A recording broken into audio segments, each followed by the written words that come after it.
नमस्कार। आज की इस खास चर्चा में हम एक ऐसे शहर की गलियों में चलने वाले हैं जो सच में अपने आप में एक जीता जागता विश्वकोश है।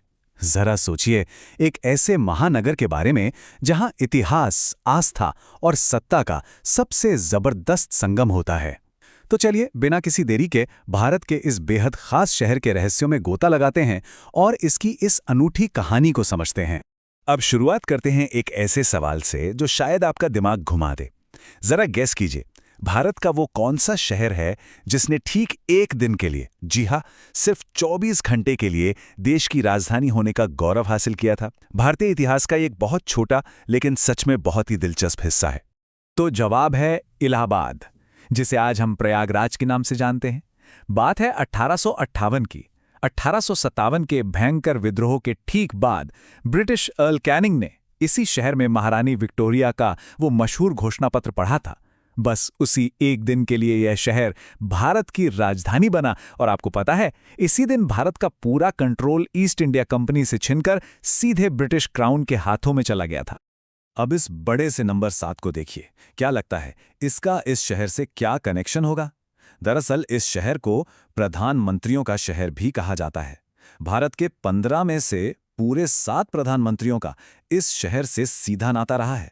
कोई यहां पैदा हुआ, कोई यहां पढ़ा, तो किसी ने यहीं से अपना चुनाव जीता। ये अकेला फैक्ट ही इस जगह की गहरी राजनीतिक ताकत को साबित करने के लिए काफी है। खैर, राजनीति तो अपनी जगह है, लेकिन जरा सोचिए, क्या होता है जब बड़े बड़े साम्राज्य एक ही शहर पर अपना हक जताने के लिए आपस में भिड़ जाते हैं? क्योंकि देखिए, किसी भी जगह का नाम सिर्फ कुछ शब्दों का मेल नहीं होता, वो उस दौर के इतिहास, संस्कृति और सत्ता का सीधा प्रतीक होता है। और इस टकराव का सबसे बड़ा और जीता जागता सबूत इस शहर के नामों में ही छिपा है। एक तरफ हमारे पास संस्कृत का प्राचीन शब्द है प्रयाग, जिसका मतलब होता है यज्ञ या बलिदान का स्थान, जहां पौराणिक मान्यताओं के अनुसार सबसे पहला यज्ञ किया गया था। वहीं दूसरी तरफ 1584 में मुगल सम्राट अकबर ने अपने नए किले को नाम दिया इलाहाबाद, जिसका मतलब है ईश्वर का निवास। ये दोनों ही नाम बताते हैं कि अलग अलग दौर में इस जगह की अहमियत को किस तरह अलग नजरिए से देखा गया। अगर हम इस शहर की पहचान के सफर की टाइमलाइन देखें तो ये काफी शानदार रहा है। 1200 ईसा पूर्व के आसपास वेदों में इसका जिक्र प्रयाग के रूप में आता है। फिर 1584 में अकबर इसे इलाहाबाद बना देते हैं। 1801 आते आते अंग्रेजों की सुविधा के लिए इसका उच्चारण इलाहाबाद हो गया और फाइनली इसी ऐतिहासिक बदलाव की कड़ी में 2018 में राज्य सरकार ने इसका नाम बदलकर वापस प्रयागराज कर दिया। चलिए, इतिहास के पन्नों से निकलकर अब थोड़ा रहस्य की तरफ चलते हैं। अपने भूगोल के ज्ञान को परखिए और बताइए, प्रसिद्ध त्रिवेणी संगम पर आखिर कितनी नदियां आकर मिलती हैं? वैसे ये इस शहर का सबसे प्राचीन और पवित्र भौगोलिक स्थान है। बिल्कुल, जवाब है 3। लेकिन यहाँ एक बड़ा ट्विस्ट है। भौतिक रूप से यहाँ गंगा और यमुना नदियां मिलती हैं, जिन्हें आप अपनी आंखों से साफ देख सकते हैं। लेकिन जो तीसरी नदी है ना, सरस्वती, उसे एक पौराणिक और अदृश्य नदी माना जाता है। ऐसी मान्यता है कि वो जमीन के नीचे से आकर इस संगम में मिल जाती है। असल में त्रिवेणी संगम महज नदियों का मिलन नहीं है, ये भौतिक और आध्यात्मिक ऊर्जा का एक जबरदस्त मिलन बिंदु है। इसीलिए इसे तीर्थराज यानी तीर्थों का राजा भी कहा जाता है। ऋग्वेद और महाभारत जैसे प्राचीन ग्रंथों में इस जगह को पश्चाताप और आत्मा की शुद्धि के लिए सबसे अहम बताया गया है। और सबसे कमाल की बात तो ये है कि ये जगह सिर्फ किसी एक धर्म या आस्था तक सीमित नहीं रही, ये अलग अलग परंपराओं का एक बहुत बड़ा केंद्र रही है। जैन धर्म के पहले तीर्थंकर ऋषभदेव जी को यहीं अक्षयवट वृक्ष के नीचे ज्ञान मिला था। सम्राट अशोक के ब्राह्मी शिलालेख यहीं मौजूद हैं। और तो और 7वीं शताब्दी में चीनी यात्री हुएनतांग ने यहां होने वाले बौद्ध धर्म के विशाल दान पुण्य समारोहों का भी जिक्र किया है। नदियों के इस जादुई खिंचाव ने मुगलों को भी अपना दीवाना बना लिया था। आईन अकबरी का एक कोट देखिए। लंबे समय से उनकी इच्छा पियग शहर में एक महान नगर बसाने की थी, जहां गंगा और जमुना नदियां मिलती हैं।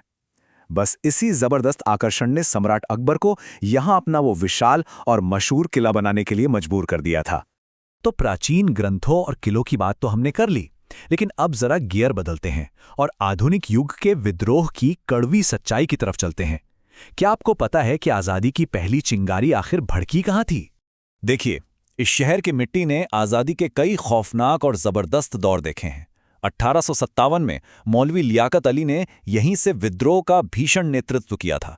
1930 में इसी शहर में एक अलग मुस्लिम राष्ट्र का प्रस्ताव रखा गया और फिर 1931 में अल्फ्रेड पार्क में महान क्रांतिकारी चंद्रशेखर आज़ाद ने पुलिस से घिरे होने पर अपना वो आखिरी और ऐतिहासिक संघर्ष किया था। अब इन ऐतिहासिक घटनाओं से निकलकर जरा इस सवाल पर आइए, मानव इतिहास के सबसे बड़े शांतिपूर्ण जमावड़े में आखिर कितने लोग आए होंगे? एक ऐसा नंबर जो जनसांख्यिकी के हर अनुमान, हर रिकॉर्ड को चकनाचूर कर देता है। तैयार हो जाइए, क्योंकि ये आंकड़ा है पूरे 12 करोड़। जी हां, 2019 के कुंभ मेले में 12 करोड़ लोग यहां आए थे। मतलब दुनिया के कई देशों की कुल आबादी भी मिला लेना तो भी वो इसके सामने कम पड़ जाएगी। एक ही जगह पर इतने विशाल जनसमूह का जुटना और उसका सफल मैनेजमेंट सच में अकल्पनीय है। अब कुंभ की भीड़ तो आती जाती रहती है, लेकिन शहर की अपनी पक्की आबादी का क्या हाल है? जरा इन नंबर्स को देखिए। 1820 में यहां सिर्फ 20,000 लोग थे। 1901 तक आते आते ये नंबर 1,72,000 के पार हो गया और 2020 में तो आबादी 15 लाख को भी पार कर गई। यह शहर अब एक पुराने औपनिवेशिक केंद्र से एक घनी और तेजी से बढ़ती हुई महानगर पालिका में बदल चुका है। और अगर हम आज की बात करें तो इस विशाल शहर की तस्वीर कुछ ऐसी दिखती है।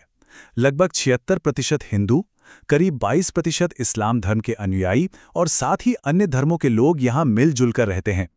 असल में ये विविध आबादी ही आज इस ऐतिहासिक शहर की असली धड़कन है।